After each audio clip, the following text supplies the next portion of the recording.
A look at keeping healthy as we gather for Thanksgiving, kicking off the holiday season. So joining us again is ABC News medical correspondent, Dr. Darien Sutton. Good morning. Hello, good morning. Okay, so let's start off with this rise in respiratory illnesses that we're seeing. What do you think? Yeah, so just to understand where are we getting these numbers at ABC Med Unit, when we're looking at, for example, wastewater analysis, test results, and overall emergency department visits, that's how we get a better understanding of what the respiratory illness map looks like. And I want to show you an example of that map. Right now, overall numbers are low, but we're seeing a rise in the rates in states like Wisconsin, Ohio, Kentucky, and Pennsylvania. And what is that rise? Patients coming in with cough, congestion, and flu-like symptoms. So what's the cause? Again, overall COVID, flu, low. We'll likely see a rise in that after Thanksgiving. Right now, RSV, respiratory syncytial virus, is increasing. And unfortunately, we also have a rise in the rate of whooping cough or pertussis, which is causing that chronic long cough, especially young kids and toddlers.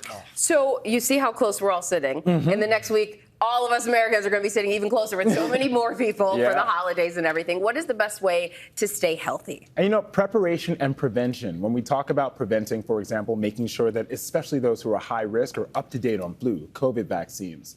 RSV, which is rising, when we just saw, has a vaccine that's available over the age of 75. And we also recommend, for example, for pregnant mothers in their third trimester, especially if your baby is going to be born into the viral season. And then making sure you're grabbing that mask and grabbing those surveillance tests. And I always say before you meet during Thanksgiving, prepare for the most vulnerable person, and that will help you keep you safe. Yeah. When she talked about how close we were, I was like, She said we're going to be closer next week. And I said, avoid those droplets. All right. We've also been hearing about a number of food recalls that have been in the news. These E. coli outbreaks in organic carrots, ground beef. There was also a listeria outbreak as well. So as everybody's going to the grocery store and doing their shopping for Thanksgiving, what should we keep in mind? I think number one, being aware, checking FDA.gov. You can see use by dates and sell by dates. And most of these products that have been recalled are not on shelves. So you don't have to have that fear. But if you have your freezer, like my mom probably, all this meat, or if you have stuff in your pantry, you want to check to make sure you don't have to throw them out. You want to clean, separate, chill, and then, or cook and then chill. And then also making sure you're mindful of those temperatures. So when you're cooking that meat, especially if you're going to bring it during that potluck, you do not want to be the reason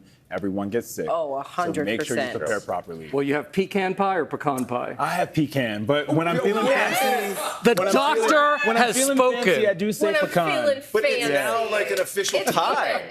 We got a tie between pecan I don't know and pecan. what that is. I thought that was a America joke. I has didn't know spoken, what that ladies and gentlemen. Thank you, Dr. D. Appreciate The you. division continues.